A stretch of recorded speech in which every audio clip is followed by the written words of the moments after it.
Avant de parler des droits de régression, on va se rappeler que lors du dernier vidéo, nous avons travaillé les coefficients de corrélation dans les nuages de points. Donc, dans un nuage de points, ce que nous avons fait, c'est que nous avons tracé la meilleure droite et nous avons utilisé la méthode du rectangle pour approximer le coefficient de corrélation et affirmer si la corrélation linéaire était négative, positive, faible, moyenne, forte, etc. Maintenant, à partir toujours d'un nuage de points, ce qu'on va faire, c'est qu'on va trouver la meilleure droite qui représente l'ensemble des points. Donc, cette droite-là va être d'équation y égale ax plus b. Donc, c'est une droite de régression pour, encore une fois, une corrélation linéaire. Donc, d'équation y égale ax plus b, comme vous avez vu en troisième secondaire. Dans un nuage de points mettant en relation deux variables statistiques, la droite qui représente le mieux l'ensemble des points est appelée la droite de régression. Elle permet de prédire des résultats. Donc, la première méthode qu'on va voir ensemble s'appelle la méthode de Mayer-Mayer. Donc, simplement, c'est le nom de famille de la personne qui l'a découvert. Donc, la première chose que vous devez faire, c'est ordonner les coupes de la distribution selon leur abscisse.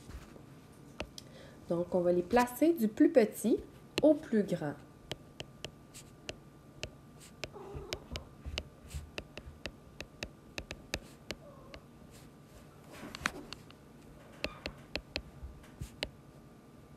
Ensuite, on va diviser l'ensemble des coupes en deux groupes. Le but, c'est que nos groupes soient égaux. Si on n'est pas capable, on va mettre une donnée de plus dans le premier groupe. Donc, par exemple, si on a un nombre impair de données, c'est ce qu'on va faire.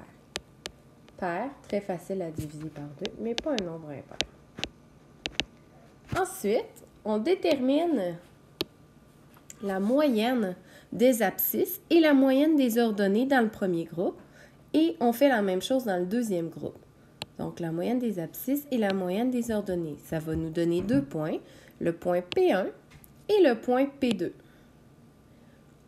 Et finalement, la droite que l'on cherche passe par ces 2 points-là. Donc, il va vous rester à rechercher le A avec l'équation y2 moins y1 sur x2 moins x1 à l'aide du point P1 et P2. Et ensuite, d'aller chercher le B en remplaçant dans votre équation le A et un point XY. Donc, si on regarde l'exemple ensemble, on a des coupes de la distribution, des coupes XY. Là, premièrement, sachez que ces coupes étaient par exemple 6, 23. Ensuite, on avait 7, 26. Ensuite, 10, 39.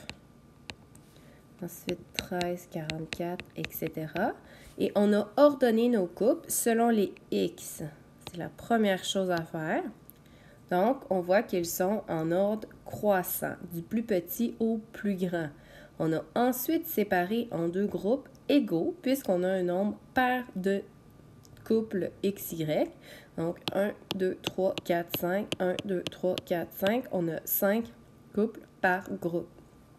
Ensuite, pour obtenir le point 10, 36, qu'est-ce qu'on a fait? Eh bien, on a fait la moyenne des abscisses et la moyenne des ordonnées de chacun des groupes. Donc, pour le premier groupe, pour la coordonnée en x du point 1, ce que j'ai fait, c'est 6 plus 7 plus 10 plus 13 plus 14. Et je l'ai divisé par 5 données, puisque j'avais 5 données. Si on fait l'addition de ça, on a donc 6 plus 7 plus 10 plus 13 plus 14, qui fait 50, divisé par 5, qui fait bien 10. Donc, le 10 vient de là. Ensuite, on fait la même chose pour le Y. Donc, y du point 1, on fait la moyenne des ordonnées. Donc 23 plus 26 plus 39 plus 44 plus 48 qu'on divise par 5. Y1 donne 36, donc 23 plus 26 plus 39 plus 44 plus 48, ça fait 180 divisé par 5 qui fait 36. Donc, c'est comme ça qu'on l'a obtenu.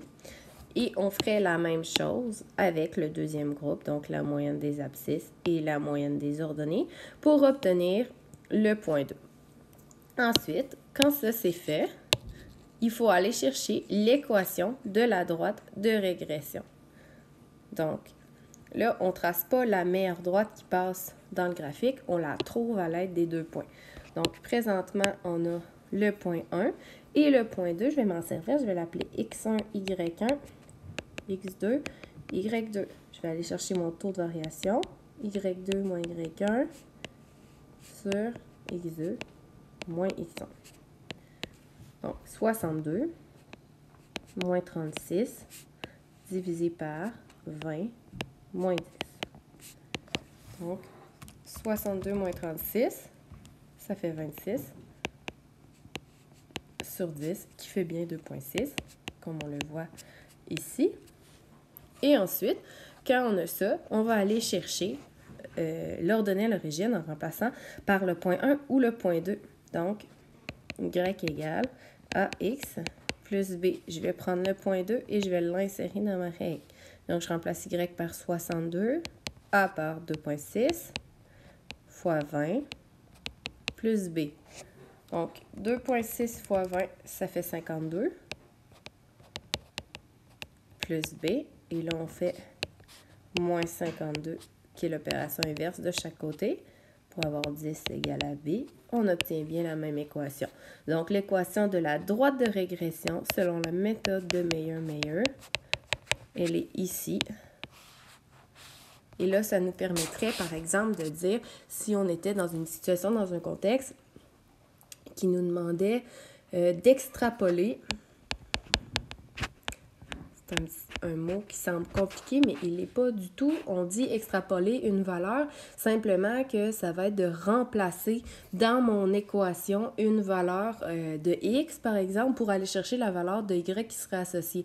Fait que, par exemple, si on vous disait extrapole la valeur pour x égale à 12, bien, on voit qu'on ne connaît pas, si on regarde toutes les x qu'on a, qu'on ne connaît pas la coordonnée en y, mais à l'aide de la droite de régression, on pourrait l'extrapoler. Donc, 2,6 fois 12 plus 10. Donc, 2,6 fois 12 plus 10. Fait que ça ferait environ 41,2.